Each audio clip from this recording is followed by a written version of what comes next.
अस्सलाम वालेकुम जी। गुज़िश्ता दिनों हुकूमत के जो तर्जुमान हैं इस वक्त सबसे बड़े तर्जुमान जो हैं जनाब शहबाज गिल साहब जो है, उनका एक ट्वीट नज़र से गुज़रा और वो इतनी बड़ी थी कि नज़रअंदाज नहीं हो सकती थी। ख़ास तौर पे जहालत तो बहुत सारे इश्यूज़ पे फैलाते रहते हैं, लेकिन सियासी मामलात पे हम कमेंट नहीं करते। लेकिन जब उन्होंने इक़्तिसादी मामलात के ऊपर मुँह मारने की कोशिश की तो फिर जहन में आया कि उनके मुँह के ऊपर प्रॉपर ट्रीटमेंट की जाए।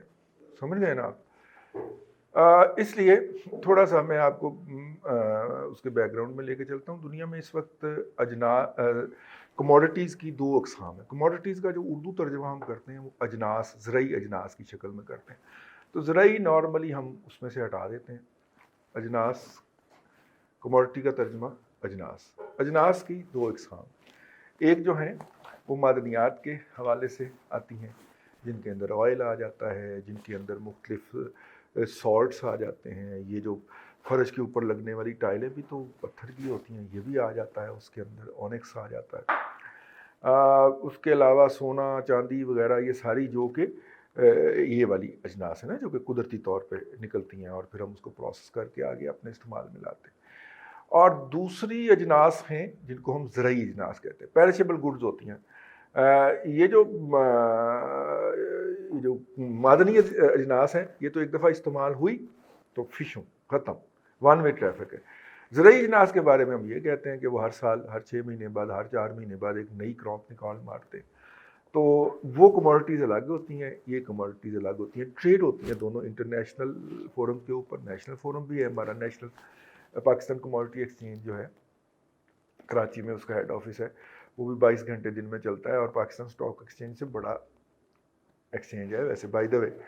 हैं, मतलब कि अगर हम उस पर ट्रेड होने वाले वॉल्यूम्स की बात करें। लेकिन ये जो कमोडिटी की एक्सचेंज हैं, इनका मकसद क्या होता है? इनका मकसद ये है कि आज आपने और महीने बाद आप गंदम की काश्त करेंगे। तो जैसे गंदम की काश्त मुकम्मल हो दिसंबर के एंड तक, तो उसी वक्त ही हुकूमत को एस्टीमेट मिल जाते हैं कि इतने रकबे के ऊपर गंदम लगाई गई है। तो औसत फसल के हिसाब से आप फौरी तौर पे कैलकुलेट कर लेते हैं कि इस दफ़ा हमारी फसल बराबर होगी, इजाफी होगी, ठीक है? या अंदाज़े लगा लेते हैं ना, हाँ, अंदाज़े लगा लेते हैं कि हमारी ज़रूरियात से कम होगी, पूरी होगी या ज़्यादा होगी। अगर ज़्यादा होगी तो हमने उसका क्या करना है, और अगर कम होगी तो हमने उसका क्या करना है। और जनवरी में ही कमिटमेंट्स हो जाती हैं, दिसंबर के आखिर में या जनवरी के शुरू में ही अगर इजाफी है तो आप बेच लेते हैं। ये मैं दूसरे डेवलप्ड कंट्रीज़ की बात कर रहा हूँ, अपने मुल्क की बात नहीं कर रहा। और अगर वो कम है तो आपने कहाँ से बाय करनी है, आप वहाँ पे बुक कर लेते हैं। बुकिंग होती है साई के ऊपर। साई पंजाबी का लफ्ज़ सुना है आपने? एडवांस उसको कह लें आप, टोकन कह दें। टोकन के ऊपर जो है वो उसकी बुकिंग होती है, ठीक है? और टोकन जो है वो नॉर्मली 3% से लेके 7% तक होता है टोटल अमाउंट का। यानी अगर आपने 1 करोड़ रुपए की गंदम खरीदनी है तो 3 लाख से 7 लाख रुपए में आप वो गंदम खरीद सकते हैं उधर, देन एंड देयर। अच्छा, मज़े की बात यह है कि जब कोरोना के तहत पूरी दुनिया बंद हो गई तो स्टॉक मार्केट्स खुली हुई थी ऑनलाइन ना, और स्टॉक मार्केटों के अंदर तेज़ी का एक रुझान आया। तो लोग बड़े हैरान हो गए, यार तमाम इंडस्ट्रियल एक्टिविटीज़ बंद हो गई हैं और मैन्युफैक्चरिंग बंद हो गई है, स्टॉक मार्केट क्यों उछल रही है, ये कमोडिटी एक्सचेंज क्यों उछल रहा है, वहाँ पे कारोबार बड़ा तेज़ हो गया।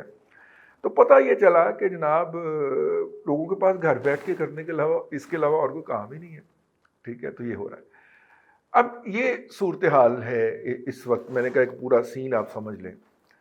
कोरोना क्राइसिस के दौरान ना दुनिया की कमोडिटी मार्केट बंद हुई है और ना स्टॉक एक्सचेंज बंद हुई है। Same is goes with Pakistan stock exchange and national Pakistan commodity exchange, same.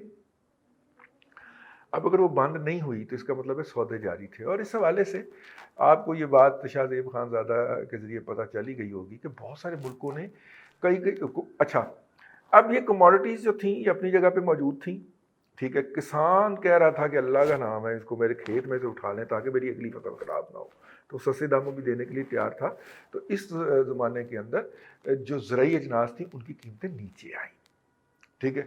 किसकी कितनी नीचे आई मैं ये बात करूंगा तो बहुत सारे लोग इसमें से कंट्रोवर्सीज निकाल लेंगे, लेकिन कम से कम 30-40, बाद सूरतों में 50% तक प्राइस नीचे आई, ठीक। اب جب یہ صورتحال تھی، اس صورتحال میں یہ مطلب کہ شہباز گل صاحب فرماتے ہیں کہ جناب کموڈٹی ایکسچینجز بند ہو گئی تھیں، اس بندے کو جھوٹ بولتے ہوئے شرم آنی چاہیے، ٹھیک ہے نا؟ لیکن جیسا پیچھے پہ جس کا وہ ترجمان ہے جتنا کہ وہ جھوٹا ہے یہ بھی جھوٹا ہے، سیدھی سی بات ہے.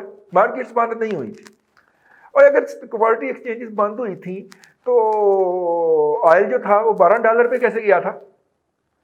آئل منفی $16 پہ کیسے گیا تھا؟ امریکن جو کروڈ ہے وہ -$16 پہ کیسے گیا تھا؟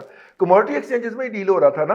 کوئی بندہ عقل ہی کر لیتا ہے یار شہباز گل، کوئی بندہ شرم کر لیتا ہے، کوئی حیا کر لیتا ہے جھوٹ بولتے ہوئے. اچھا آپ کو پتا ہے نا، لیکن اس میں نا چونکہ پاکستان کے اوپر اس بددیانتوں کا ٹولہ ہے کہ وہ کرپچو ہمیں کیسے ملے، ہم کیسے کھائیں، زیادہ سے زیادہ کیسے اس قوم کو نوچیں. تو جب دنیا نے اپنے سال کے آئل خریدے $12 پر بیرل کے اوپر، وہ ہوتا ہے نا کہ آپ فیوچر کی سودے کرتے ہیں، کہیں آپ نے 6 ہفتے کی ڈیلیوری مانگی ہے، کہیں پہ 3 ماہ کے بعد کی ڈیلیوری مانگی ہے، کہیں پہ 6 ماہ کی ڈیلیوری مانگی ہے، کہیں پہ 8-9 ماہ کی ڈیلیوری مانگی ہے، کہیں آپ نے سال کی ڈیلیوری مانگی ہے. مانگتے ہیں آپ کو مختلف کیٹیگریز کے اندر وہ ٹریڈ ہو رہا ہوتا ہے کہ آپ نے اگر آج بک کر رہے ہیں تو آپ یہ ڈیلیوری کب لینا چاہیں گے. اچھا اس میں پھر یہ بھی ہوتا ہے کہ آپ ڈیلیوری لینا چاہ رہے ہیں یا کیش میں سیٹلمنٹ کرنا چاہ رہے ہیں، تو وہ کیش سیٹلمنٹ بھی ہو جاتی. تو بھائی جان یہ اس وقت دنیا نے 2 سال کا آئل خریدا، ہماری حکومت نے 1 بیرل نہیں خریدا، نوئنگ دا فیکٹ کہ سعودی عرب کی طرف سے آئل بند ہو چکا ہوا تھا. 1 بیرل نہیں بک کیا انہوں نے فیوچر کا. یہ کرمنل نیگلیجنسی ہے. کیوں نہیں کیا یہ میں آخر میں بتاؤں گا. اسی طرح جب یہ گندم نیچے گئی ہے تو مصر جیسے ملک نے اپنے آئندہ 2 سال کی ضروریات کے برابر گندم بک کر دی سستے ریٹ کے اوپر. ٹھیک ہو گیا. پھر یہ بھی اخبارات کے اندر چھپ گیا کہ پہلے جب انہوں نے جب مارکیٹ ریوائیو ہو گئی تھی، انہوں نے ٹینڈر کال کیا تو $219 پر میٹرک ٹن جو تھے اس کا ریٹ آیا. انہوں نے 3 دفعہ وہ ٹینڈر سکریپ کیا، اور جب وہ $292 پر میٹرک ٹن ہوا تو پھر انہوں نے آرڈر پلیس کیا. یہ تو آپ کی نظر سے خبر گزر ہی گئی ہوگی، اخبارات میں چھپ گئی ہے، ہمیں اس کی تفصیل میں جانے کی قطعاً ضرورت نہیں ہے. لیکن یہ والی جو وارداتیں ہیں یہ کیوں کی جاتی ہیں؟ یہ اس لیے کی جاتی ہیں. مجھے یاد آ گیا کہ شوکت عزیز صاحب ہمارے وزیر خارجہ تھے، اور وہ ایک کوئی وہ نمبر 1 ادارے کے جو جنرل صاحب تھے نا، وہ ہمارے وزیر تھے ریلوے. تو یہ دونوں مل کے نا تو دالیان کمپنی کے پاس گئے چائنا انجن خریدنے کے لیے، اور کچھ بوگیاں بھی خریدنی تھی انہوں نے وہاں سے. تو انہوں نے کہا کہ یہ پرزے لے جائیں، آپ کے پاس سالپور کی اور مغل پورہ لاہور کی 2 فیکٹری ہیں، وہاں پہ آپ جوڑ کے انجن بنا لیجیے گا. انہوں نے کہا نہیں. اب یہ واپس آئے ہوٹل میں، ہمارے سورسز وہاں پہ موجود تھے، تیجا ساڈا سورس ہے، ٹھیک ہے. انہوں نے آپس میں صلح کی، انہوں نے کہا صلاح مشورہ کی. انہوں نے کہا کہ یہ دیکھیں $350 ملین کا یہ چائنیز ڈیل فائنل کر رہے ہیں، تو یہ تو نہیں قابل قبول. ٹھیک ہے. پھر ان کے پاس گئے، انہوں نے کہا یہ ہمیں بنایا نہیں. تو انہوں نے کہا یہ کسی فلانے ملک کا آرڈر پڑا ہوا ہے تو وہ تھوڑا سا ڈیلے ہے، لیکن یہ $750 ملین کا ہے. تو انہوں نے $750 ملین کا جو تھا وہ فائنل کیا چائنا کے ساتھ. اب 350 اور 700 ملین ڈالر کے اندر کیا حکمت کار فرما تھی؟ وہ یہ تھی کہ $350 ملین کا جو 10% ہوتا ہے وہ کم ہوتا ہے، $750 ملین کا 10% زیادہ ہوتا ہے. سمجھ تو آپ گئے ہوں گے. تو لہذا والیوم بڑا ہونا چاہیے. تو اب آپ کو سمجھ آ گئی ہوگی کہ جو ہم نے $12 کے اوپر 1 بیرل بھی بک نہیں کیا، اور پہلی بکنگ ہم نے پاکستان کی کمپنیوں نے $26 پہ شروع کی، اس کی وجہ کیا تھی. اور $219 والے فی میٹرک ٹن والے گندم کے ٹینڈر جو تھے وہ ہم نے سکریپ کر کے $292 پہ کیوں خریدی؟ سمجھ تو آپ گئے ہوئے ہیں. کھچرے آپ بہت ہیں، سمجھ آپ کو ساری آ جاتی ہے، لیکن کہتے ہیں کہ دادا پوری طرح بتائے اور دادا پکڑا جائے اور رگڑا جائے. کیوں دادا جو بتائے پوری طرح. چلے آج کے لیے اتنا ہی. یہ ہمارے جو ہے وہ اگر آپ ہمارے ساتھ کوئی پرسنل فنانس کے حوالے سے کوئی مشورہ وہ ہمارے بیرون ملک پاکستانی اکثر کر چاہ رہے ہوتے ہیں، وہ کرنا چاہیں تو ہمارا ای میل ایڈریس اسی کے نیچے دیا ہوا ہے ڈسکرپشن میں، اس پہ رابطہ کر کے پھر ہم ٹائم طے کر لیں گے آپس میں.